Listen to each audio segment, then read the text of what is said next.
추석 명절이 되면 멀리 떨어져 있던 가족들이 다 함께 모입니다. 그래서 반갑고 참 기쁘고 정겹고 그렇습니다. 그런데 그 추석 연휴가 하루 이틀 지나면 이젠 정반대의 마음이 됩니다. 한 사람씩 다 자기 있어야 될 곳으로 떠나가기 때문입니다. 아마 연세가 많으신 어르신들께서는 아들이 오고 며느리가 오고 딸이 오고 또 사위도 오고 그리고 보고 싶었던 손자 손녀들이 와서 집안 가득히 떠들고 웃고 하는 소리가 차 있다가 하나씩 둘씩 다 떠나서 다시 두 내에만 남든지 아니면 혼자 되셔서 홀로 계신 어르신들은 혼자 남게 될 텐데 떠나고 나면 적적하고 외로운 것을 아마도 더 추석 전보다도 더 많이 느낄 것이라고 생각이 듭니다. 이렇게 떠나가는구나. 하나씩 둘씩 다 떠나가는 것이죠. 여러분, 우리 인생에 있어서 아주 어려운 문제 그리고 심각한 문제는 외롭다고 하는 것입니다. 그래서 누군가 내 곁에 있어줄 사람이 필요하고 아름다운 동반자가 필요하고, 그런데 그 동행이 없어서 외롭고 설고 그럴 때가 많은 거, 이게 우리 인생살이 아주 중요한 문제입니다. 먹고 사느라고 바쁠 때는 그런 거 잘 못 느끼는데 이제 먹고 사는 문제가 어느 정도 해결되면 사람들은 본능적으로 그 외로움을 달랠 문제를 앞에 두고 고심하게 되죠.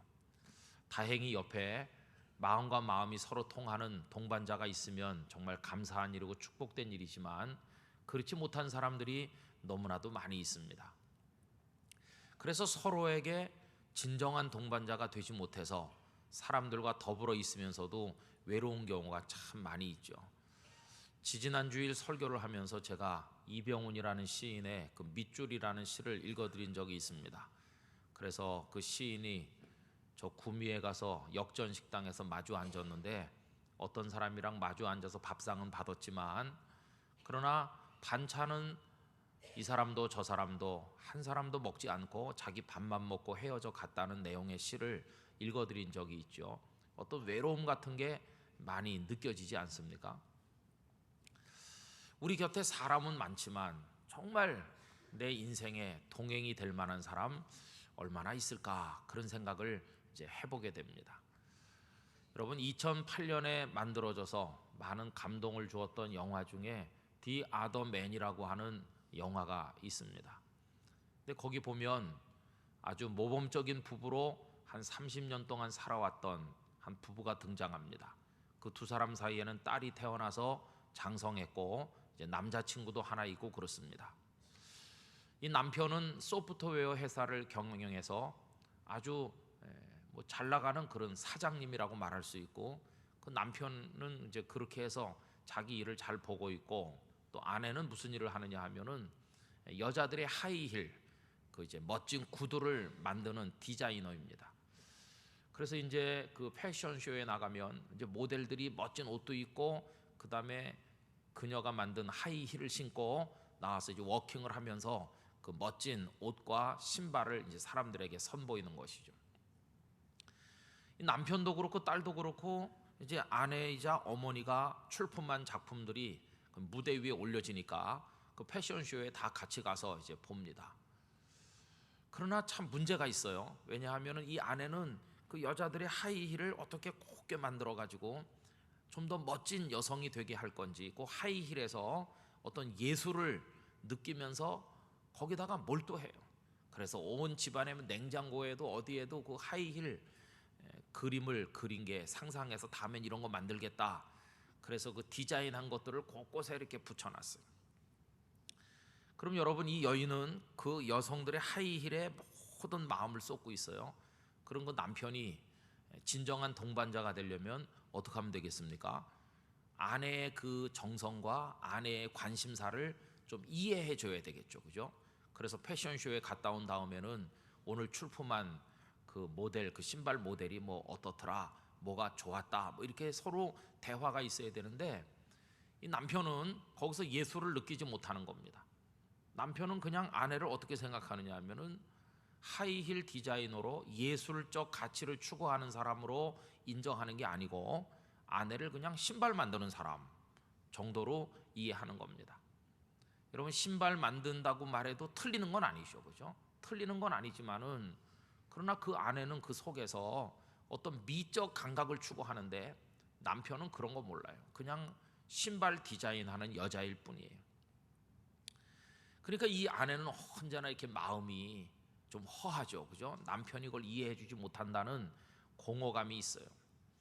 그런데 그 아내가 암에 걸려서 이제 죽게 됩니다.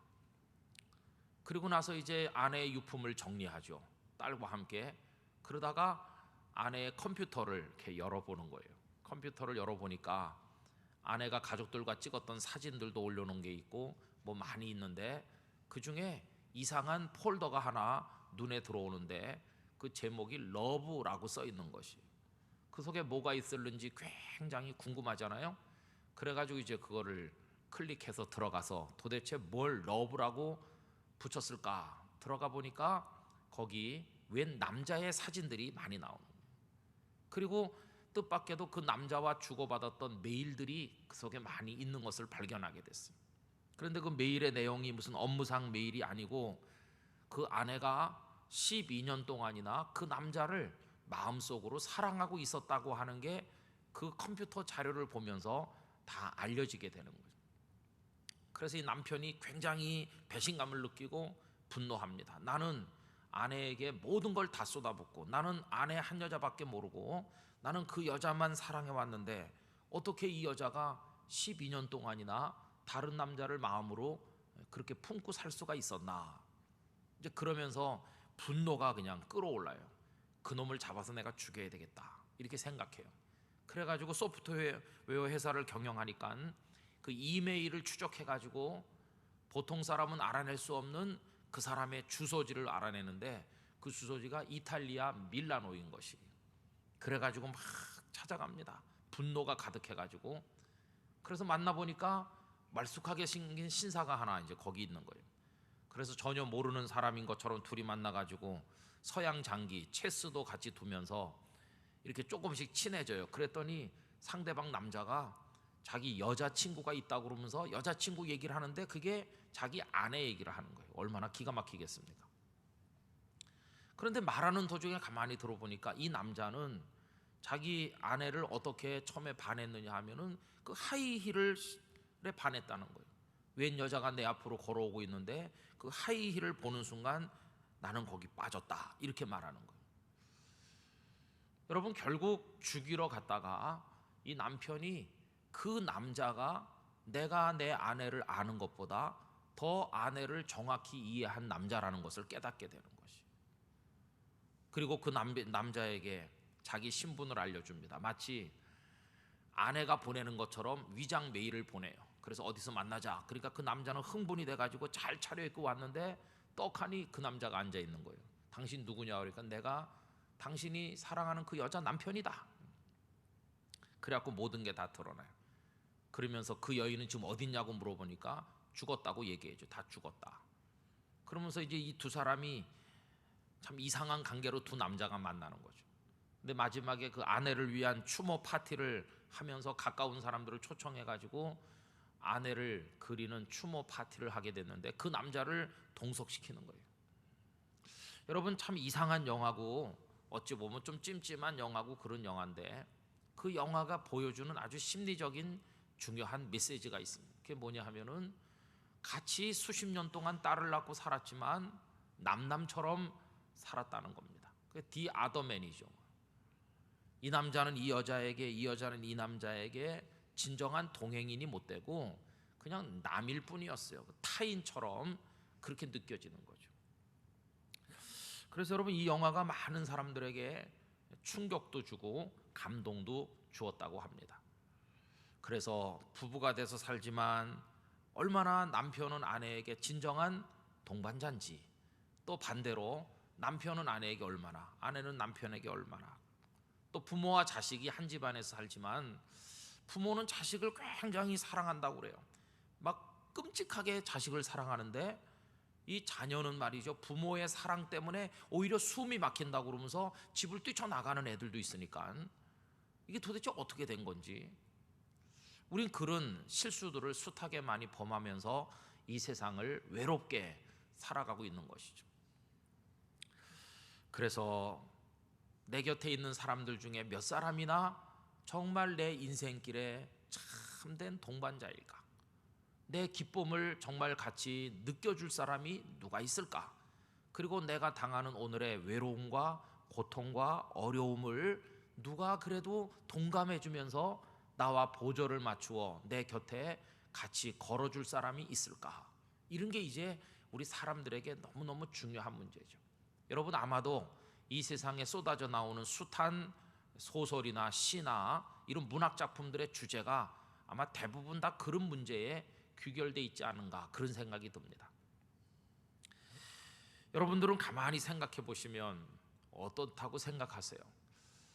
아마 늙으신 부모님들은 떠들썩하게 왔다 가는 아들 며느리, 또 딸 사위, 손주들의 뒷모습을 이렇게 바라보면서 가서 잘 살으라고 동구밖에까지 전송해서 이렇게 손을 흔들어주고 아버지 어머니 건강하게 잘 계세요 그러면서 이렇게 헤어지면서 무슨 생각을 할까요? 얼마나 그냥 사랑스럽고, 그래 저것들 때문에 내가 지금까지 살았지, 이렇게 얼마나 뿌듯하겠어요, 그죠? 그러나 동시에 어떤 가정에서는 그 자식이 왔다 가는 게 더 아픔이 되는 수도 있을 거예요. 와가지고 어떻게 말을 하다 보니까 싸움이 벌어질 수도 있어요. 동기간에 부모 보는 앞에서 형제끼리 싸우는 수도 있고, 딸들끼리 부모님 옆에 앉혀놓고 뭐 재산 문제로 싸울 수도 있는 거고. 그러면 떠나가는 자식들을 바라보면서 부모님은 저것들을 내 뱃속으로 낳긴 낳는데 정말 저 자녀들이 내게 축복인가, 그렇게 고통을 느끼는 부모님도 있을 거 아니겠습니까? 그래서 여러분, 사람들은 다 어느 정도의 그 외로움을 너나 할 것 없이 다 가지고 산다고 얘기할 수 있어요.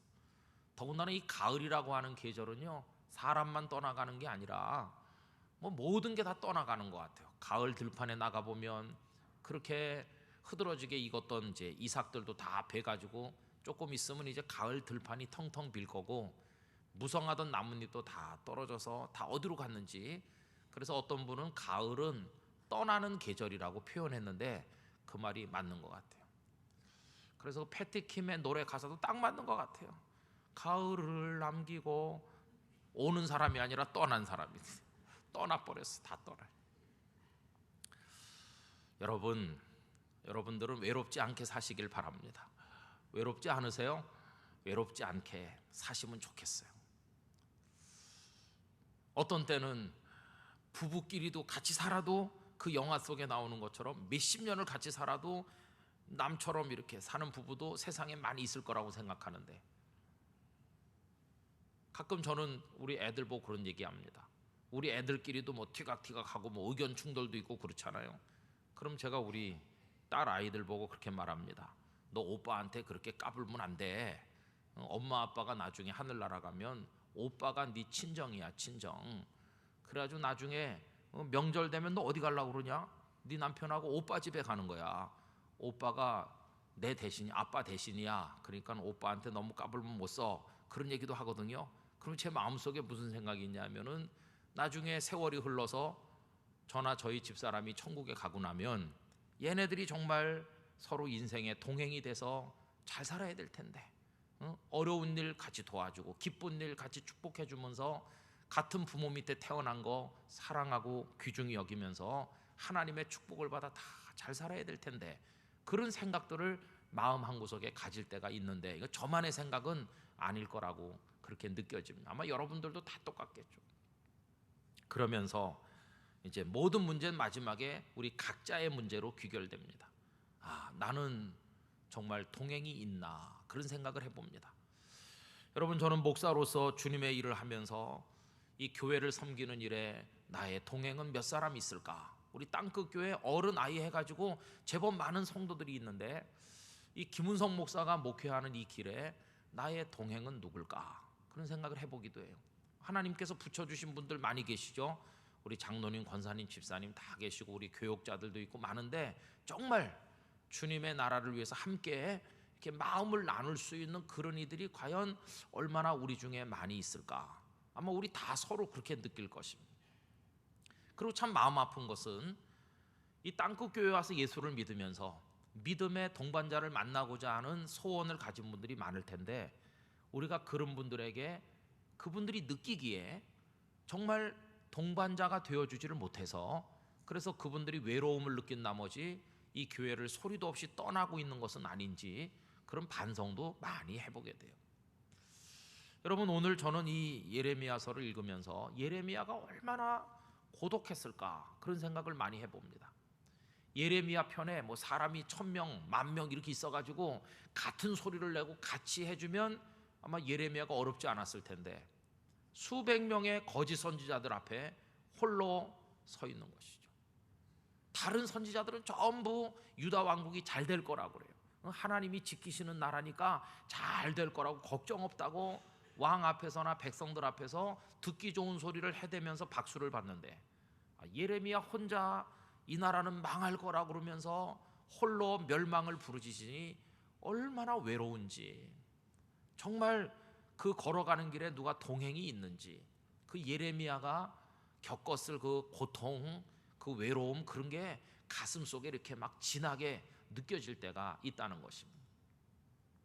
오늘 말씀도 보면 이제 예레미야가 말이죠, 성전 뜰에서 예배하러 오는 사람들을 향해서 말씀을 전하는 겁니다. 오늘 우리가 26장 16절부터 읽었는데, 그 26장 1절부터 올라가서 읽으면 그 배경이 나와 있어요. 여러분, 제가 유인물에다가 정리를 해드렸는데요, 예레미야는 정말 하나님 앞에 충실한 선지자 아니었습니까? 그래서 성전 뜰에서 예배하는 자들에게 하나님의 말씀을 가감없이 선포했습니다. 여러분, 2절 말씀 다 같이 읽어봅시다. 여호와께서 이와 같이 말씀하시니라. 너는 여호와의 성전 뜰에 서서 유다 모든 성읍에서 여호와의 성전에 와서 예배하는 자에게 내가 네게 명령하여 이르게 한 모든 말을 전하되 한마디도 감하지 말라, 이렇게 말씀하거든요. 자, 그러면 한마디도 빼지 말고 가서 말해주라고 그러니까 예레미야가 가서 뭐라고 외쳤는지 4절로 6절까지 읽어봅니다. 너는 그들에게 이와 같이 이르라. 여호와의 말씀에 너희가 나를 순종하지 아니하며 내가 너희 앞에 둔 내 율법을 행하지 아니하며 내가 너희에게 나의 종 선지자들을 꾸준히 보내 그들의 말을 순종하라고 하였으나 너희는 순종하지 아니하였느니라. 내가 이 성전을 실로같이 되게 하고 이 성을 세계 모든 민족의 저주거리가 되게 하리라 하셨느니라. 이게 이제 예레미야 선지자가 성전 뜰에 서서 선포한 겁니다. 여러분, 거기 6절에 보면 이 성전을 실로같이 되게 한다. 이 실로는요, 여호수아 이후로 이스라엘 백성들이 애굽에서 나와가지고 이제 가나안 땅에 들어갔을 때 하나님의 성막이 있던 곳이 실로였어요. 실로, 거룩한 곳이었죠. 그런데 나중에 그게 다 무너졌거든요. 그러니까 여기 지금 이 성전이, 예루살렘 성전이 거룩한 건데 너희들이 죄로 인해서 하나님의 진노를 받아 다 무너지고 그 다음에 모든 민족의 저주거리가 된다. 여러분, 예루살렘 한복판에서, 그것도 또 거룩한 성전 뜰에서 예배하러 온 많은 사람들이 북적대는 앞에서 이 성전도 거름더미가 되고 이 성도 저주거리가 될 거라고 외쳐야 되는 예레미야의 그 고통, 이제 그걸 우리가 느낄 수 있어요. 그런데 여러분, 예레미야는 얼마나 충실한지, 하나님께서 한마디도 빼지 말고 말하라고 하셨기 때문에 그는 고통스럽지만 백성들이 듣기 싫어하지만 가서 멸망을 선포하는 거죠. 여러분, 그래서 다가오는 결과가 뭐겠습니까? 그 밑에 내려가 보면 백성 앞에 재판받는 선지자 예레미야 선지자가 이제 붙잡히게 돼요. 그래서 26장 8절 제가 써드린데 다 같이 읽어봅시다. 예레미야가 여호와의 명령하신 말씀을 모든 백성에게 전하기를 마침에 제사장들과 선지자들과 모든 백성이 그를 붙잡고 이르되 네가 반드시 죽어야 하리라. 성전 뜰에서 붙들려 가지고 질질 끌려다니면서 분노한 백성들과 그 제사장, 이런 지체 높은 사람들이 이놈은 반드시 죽어야 된다. 뭐가 떠오르십니까? 저는 빌라도 총독 앞에 끌려온 대제사장들이나 백성의 장로들에게 붙들려서 끌려온 예수님이 생각나요. 예수님도 그때 홀로 그 자리에 서 계시고 막 군중들이 몰려와서 예수를 십자가에 못 박으라 그러는데 지금 딱 예레미야가 처해 있는 상황이 그와 흡사하다는 것을 볼 수 있어요. 또 11절에도 그를 죽여야 된다고 외치는 사람들이 나오죠. 11절 읽습니다. 제사장들과 선지자들이 고관들과 모든 백성에게 말하여 이르되 이 사람은 죽는 것이 합당하니 너희 귀로 들음같이 이 성에 관하여 예언하였음이라. 아니 이 예루살렘이 어떤 성인데 다윗이 점령하시고 하나님이 이름을 두시는 거룩한 성이고 여기 하나님의 성전이 엄연히 존재하고 있건만 아니 이 성이 실로처럼 무너지고 저주거리가 된다고 하니 이런 놈은 죽여야 마땅하다. 막 들고 일어나서 아주 살기등등한 분위기 속에 예레미야가 홀로 있는 거죠. 얼마나 어려웠을까요, 그죠? 여러분, 그때 예레미야는 우리에게 어떤 모습을 보여줍니까? 그럼에도 불구하고 아주 당당한 모습을 보여주고 있어요. 자, 12절부터 15절까지 다 같이 읽어봅시다. 예레미야가 모든 고관과 백성에게 말하여 이르되 여호와께서 나를 보내사 너희가 들은 바 모든 말로 이 성전과 이 성을 향하여 예언하게 하셨느니라. 그런즉 너희는 너희 길과 행위를 고치고 너희 하나님 여호와의 목소리를 청종하라. 그리하면 여호와께서 너희에게 선언하신 재앙에 대하여 뜻을 돌이키시리라. 보라, 나는 너희 손에 있으니 너희 의견에 좋은 대로 옳은 대로 하려니와 너희는 분명히 알아라. 너희가 나를 죽이면 반드시 무죄한 피를 너희 몸과 이 성과 이 성 주민에게 돌리는 것이니라. 이는 여호와께서 진실로 나를 보내사 이 모든 말을 너희 귀에 말하게 하셨습니다. 참 당당하죠. 이미 내가 너희들 손에 붙들려 끌려왔으니 마음대로 하라는 겁니다. 죽이고 싶으면 죽이고 너희 마음대로 해라. 그러나 분명히 알아라. 지금이라도 뉘우치고 돌이키면 하나님이 너희들을 건져주실 거다. 그러나 너희들이 나를 죽이면 무죄한 나의 피를 너희들이 흘려서 너희들에게 다 돌아가게 될 거라고. 예레미야는 이 상황에서 제발 살려주세요 뭐 이렇게 비는 사람이 아니었어. 어차피 나는 너희들 손에 왔으니까 너희들 좋은 대로 하라고. 그러나 지금이라도 회개하면 여러분 당당한 예레미야의 모습을 우리가 볼 수 있죠. 너무너무 외롭고 고통스러운 길을 홀로 걸으면서 예레미야는 죽음을 두려워하지 아니하고 자신에게 주어진 상황 속에 당당했던 것을 볼 수 있습니다. 너무너무 의연하고 진정한 용기가 뭔지 그걸 우리들에게 보여주고 있습니다. 여러분, 홀로 이런 투쟁을 해나갈 수 있다는 자신감, 그런 게 여러분들에게 있으십니까? 그건 정말 어려운 일인 것 같아요. 그래도 내 편이 한 반은 있다고 그러면 해볼 만해요, 그죠? 100명 중에 반은 내 편이다, 그럼 해볼 만한데 아무도 없다, 그럼 어떻게 그걸 하겠습니까? 근데 예레미야는 지금 그거를 해나가고 있는 것이죠. 예레미야 선지자를 보면서 너무너무 비장한 하나님의 종의 모습을 이 속에서 읽어볼 수가 있습니다. 그럼 이런 생각도 해봅니다. 세상 모든 사람이 다 옳지 않은 대로 갈지라도 이 땅의 그리스도인들 중에 주님이 원하는 길로 걸어가는 소수의 몇 사람이 있다면 주님 그 소수의 몇 사람 속에 저도 포함될 수 있게 하여 주시옵소서. 그런 소원을 가지게 됩니다. 여러분, 지금까지 기독교가 다수를 점했던 적은 한 번도 없었습니다. 중세 유럽에 그때 태어나면 무조건 다 성당에 가서 영세받고 유아 영세를 받고 다 캐톨릭 교회, 예전에 100% 다 교인인 것 같았지만 그때도 진짜 예수님의 십자가 보혈을 통해 죄 씻음 받고 믿음으로 구원받고 하나님의 참 거듭난 자녀가 된 사람들은 그때도 소수에 불과했습니다. 저는 한 번도 이 땅에 있는 1000만 명 우리 대한민국의 기독교인들이 다 구원받을 사람이라는 생각 해본 적 없습니다. 1000만 명 중에 손 엉터리에 어중이 떠중이도 무지무지하게 많을 것입니다. 정말 주님이 가신 길을 걸어가는 사람 그리 많지 않을 거라는 생각을 늘 하고 있습니다. 그러니까 기독교인의 길은 외로울 수밖에 없어요. 어떤 때는 홀로 가는 것처럼, 어떤 때는 불과 소수의 몇 사람만 나랑 같이 가는 것처럼 그렇게 느껴질 때가 있으니까.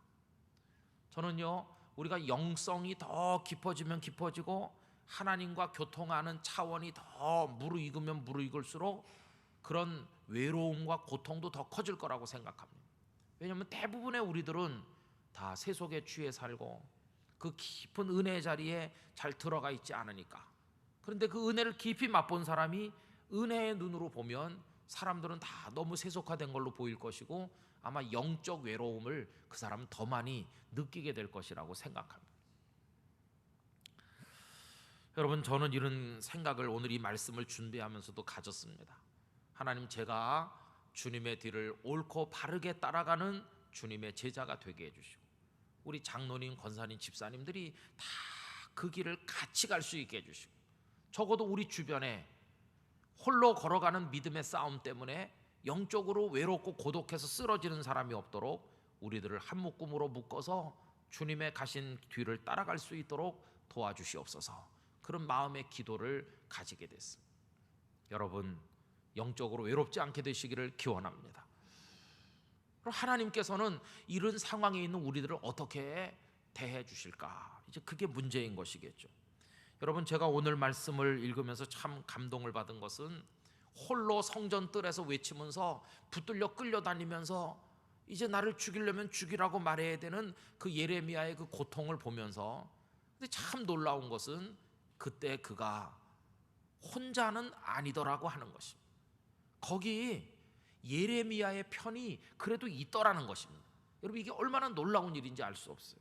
여러분, 오늘 본문에서 예레미야의 편을 드는 사람들을 찾아볼 수 있는데, 우선 첫째로 고관들과 백성들 중에서 예레미야를 옹호하는 사람들이 있었다 하는 겁니다. 16절 다 같이 읽어보실까요? 고관들과 모든 백성이 제사장들과 선지자들에게 이르되 이 사람이 우리 하나님 여호와의 이름으로 우리에게 말하였으니 죽일 만한 이유가 없느니라. 이건 정말 뜻밖이었어요. 지금 예레미야가 외치는 것은 하나님의 말씀이거든요. 이거 종교적인 문제죠. 종교적인 문제를 판단하는 것은 제사장이나 선지자들이죠. 근데 지금 제사장과 선지자들이 다 예레미야를 죽여야 된다고 하거든요. 그런데 예레미야의 응원 부대가 뜻밖에도 제사장도 아니고 선지자도 아니고 일반 백성들 중에, 일반 관리들 중에서 예레미야를 옹호하는 사람들이 있더라는 것이. 상식적으로 생각하면 예레미야를 옹호하는 사람은 동료 선지자들이어야 되죠, 그죠? 예컨대 어떤 목사님이 문제가 있으면 누가 그 목사님 응원해 주겠습니까? 같은 목사님들이 저 목사님은 잘못이 없습니다 이렇게 말해줘야 될 것 같은데, 동료 목사님들은 저건 목사도 아닙니다 이렇게 말하고, 뜻밖의 예수도 안 믿는 어떤 사람이 저 목사님은 진짜입니다 이렇게 말해준다면 이게 좀 이상하지 않겠어요? 근데 지금 상황이 그런 겁니다.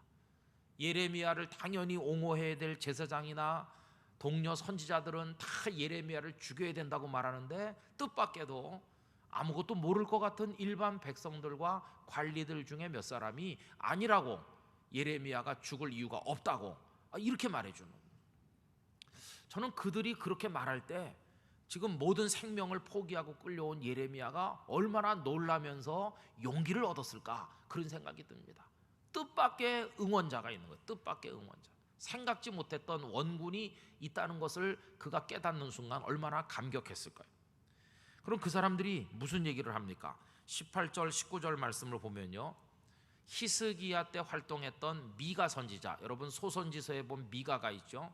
미가가 그때 아주 듣기 거북한 예언을 했지만 히스기야 왕은 그 미가의 예언을 거절한 것이 아니라 잘 받았고 그 말씀대로 했기 때문에 구원받았다. 그러니까 이 예레미야도 듣기 거북한 예언을 했지만, 이 성이 망한다고 말했지만 우리가 믿음으로 받으면 우리에게도 축복이 온다, 이렇게 얘기하는 겁니다. 여러분 18절 19절 읽어보겠습니다.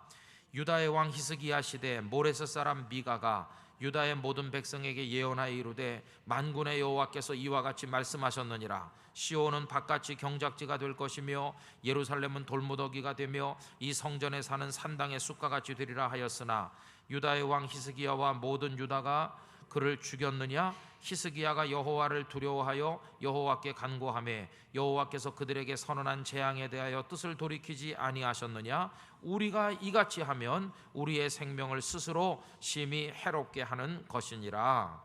이게 일반 백성들이 하는 얘기예요. 무슨 소리입니까?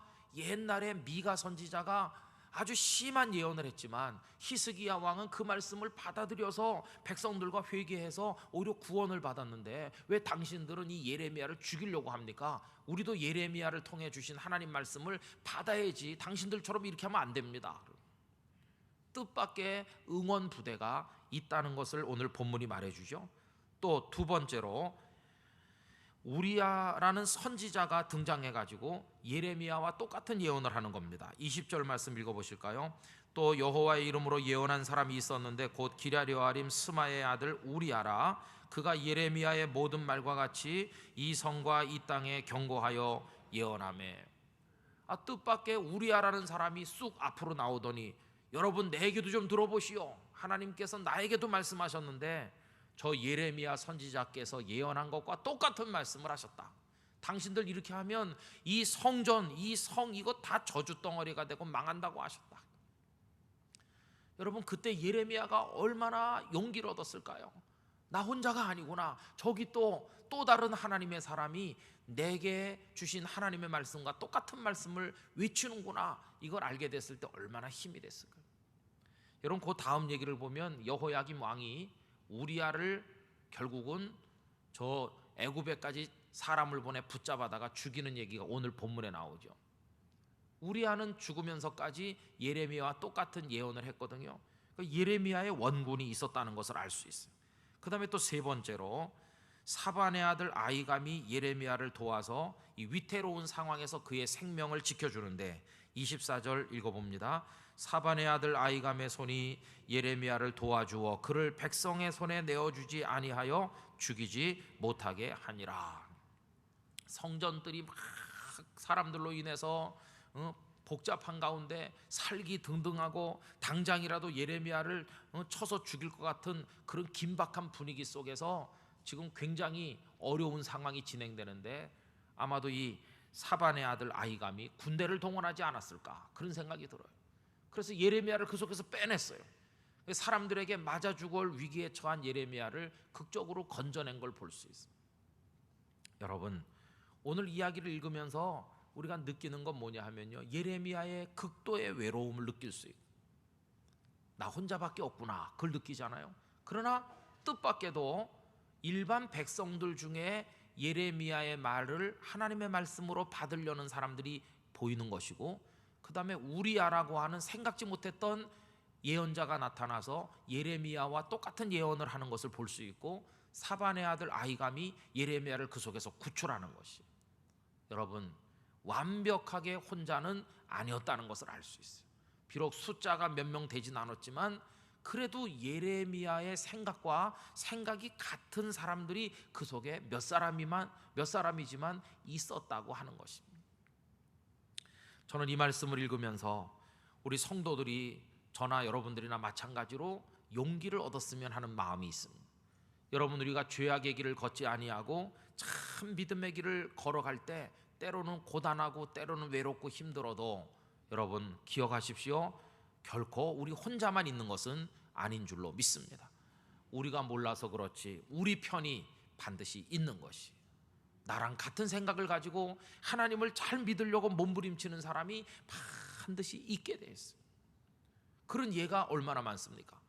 호렙산 떨기나무 불꽃 앞에서 하나님이 나타나셔서 모세를 부르시고 너 가서 내 백성을 건져라 이렇게 말할 때 얼마나 모세가 놀라고 황당한 생각을 했을까요? 무슨 힘으로요?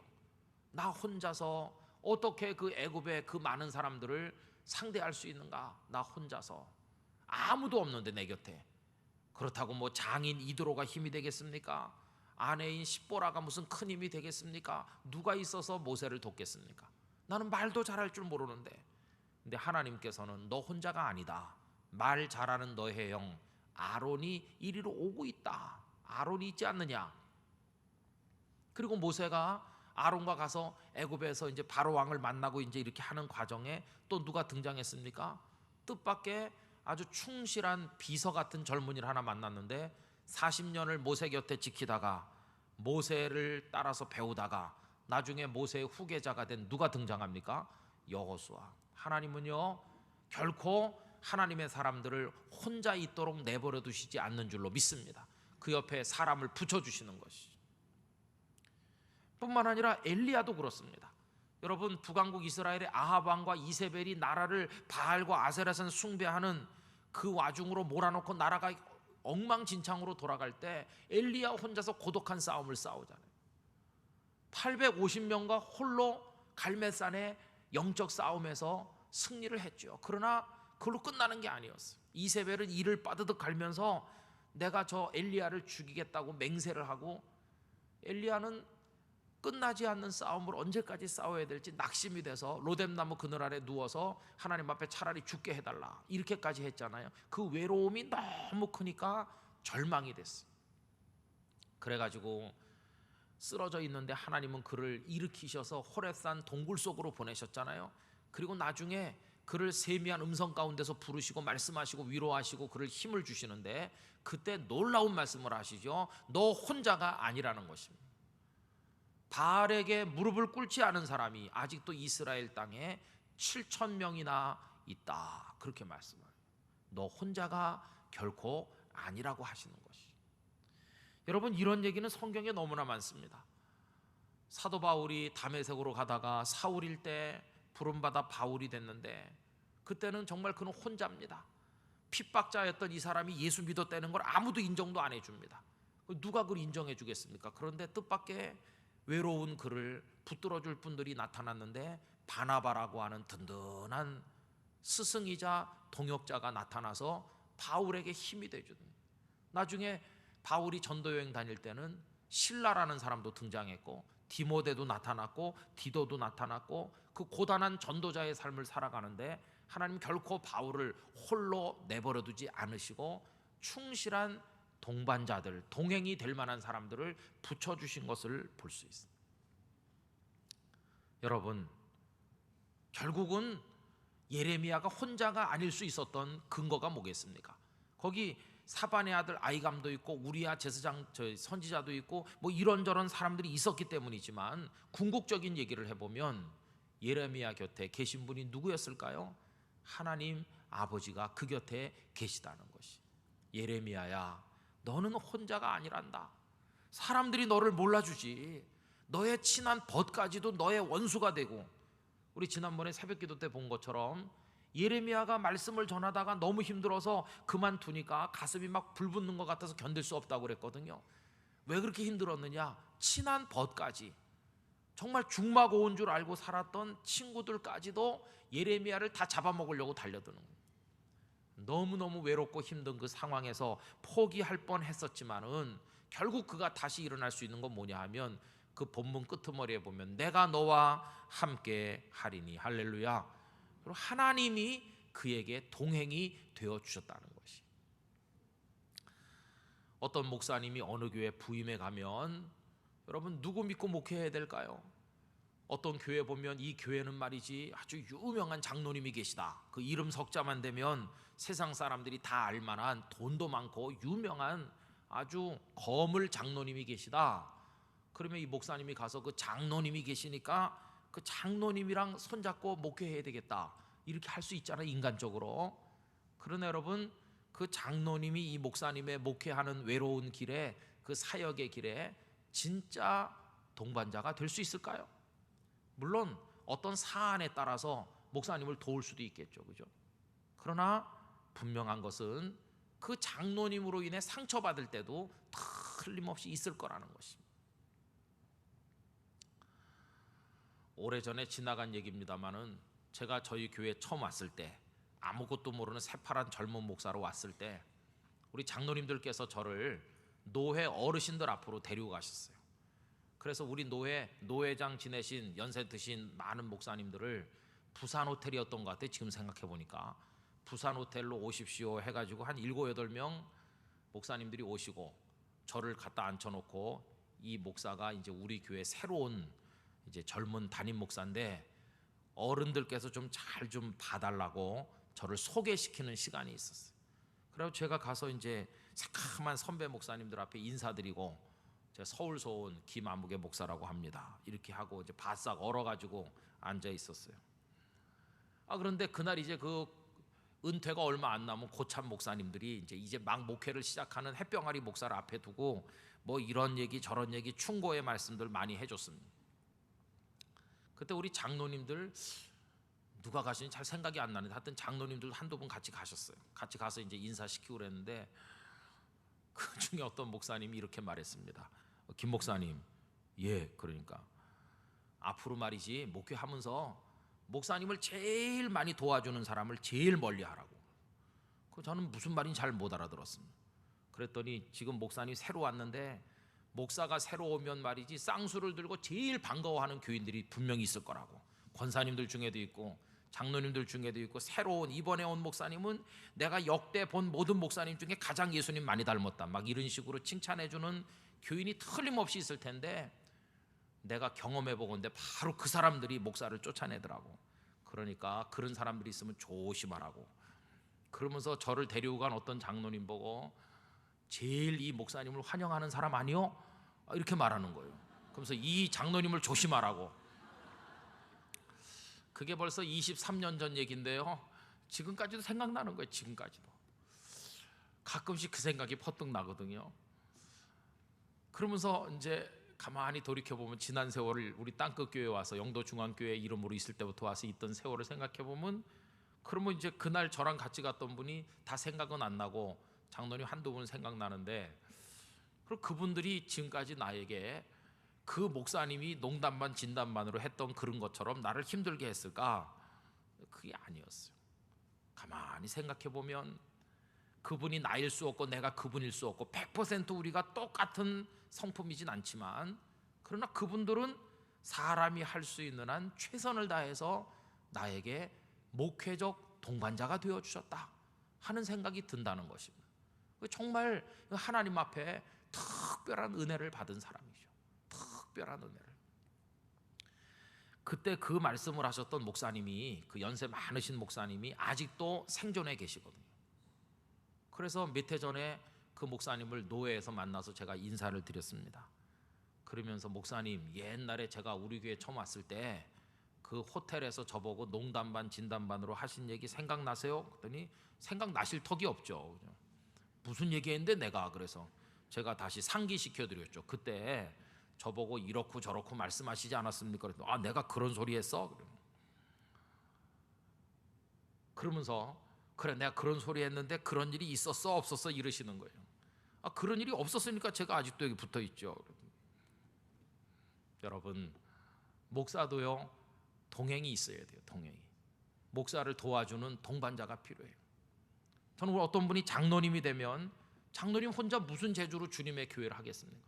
어떤 분이 장로님이 돼서 충성해서 섬기려고 하면 그 장로님의 마음을 이해해주는 좋은 영적 동반자들이 교회 안에 있어야 그분이 그 사명을 감당할 수 있을 것이라고 생각합니다. 우리 다 마찬가지입니다. 그게 안 되면 할 수 없이 외로운 거죠. 정말 나 이해해주는 사람 한 사람도 없구나. 여러분, 부모로서 가장 가슴 아플 때가 언제입니까? 자식이 부모 마음 몰라줄 때, 그때 억장이 무너지고 그런 거 아니겠어요? 그래서 여러분, 정말로 우리가 서로에게 선한 동반자가 되기를 원하고요. 어떤 때는 남편도 나 몰라준다, 아내도 정말 같은 이불 덮고 있지만 딴 데 세상 사람 같다, 이렇게 느껴질 때 우리가 그래도 절망하지 않아야 되는 이유는 뭐냐 하면, 우리 주님이 우리 곁에 계시잖아요. 그죠? 주님이 한 번도 우리를 떠나지 않으시고 우리에게 완벽한 동행이 되셔서 우리를 천국에까지 인도해 가시는 거 아닙니까? 그죠? 그래서 우리 주님을 우리의 궁극적인 동행으로, 동반자로 깨닫게 될 때 우린 사명의 길도 마지막까지 갈 수 있는 것이고 우리에게 주어진 인생도 완주할 수 있다고 믿는 것입니다. 저는 오늘 저녁에 오신 우리 성도님들께서 사랑하는 우리 주님을 여러분들의 인생의 신앙의 길에, 영적 싸움의 완전한 동행인 것으로 깨닫고 주님과 함께 하실 수 있기를 바라는 것입니다. 그 주님께서 꼭 필요할 때 여러분들에게 선한 사람들을 붙여주실 줄 믿습니다. 정말 마음이 낙담돼서 가라앉아서 어떤 때는 정말 세상 사는 게 너무 힘들어서 쓰러지고 넘어져 일어날 힘이 없을 때 누군가가 여러분들에게 전화 한 통을 걸어주는 사람이 있을 겁니다. 위로가 되는 말을 해주고, 아, 하나님이 보내셨다, 이 전화는 그분을 통해 나한테 하나님께서 걸게 하신 전화다, 이 전화를 하나님이 걸어오신 것이다, 이렇게 생각하면 얼마나 힘이 되고 위로가 되겠어요. 우리가 다 100% 똑같진 않지만 여러분, 가족끼리도 이해의 폭을 점점 넓혀 나가길 원합니다.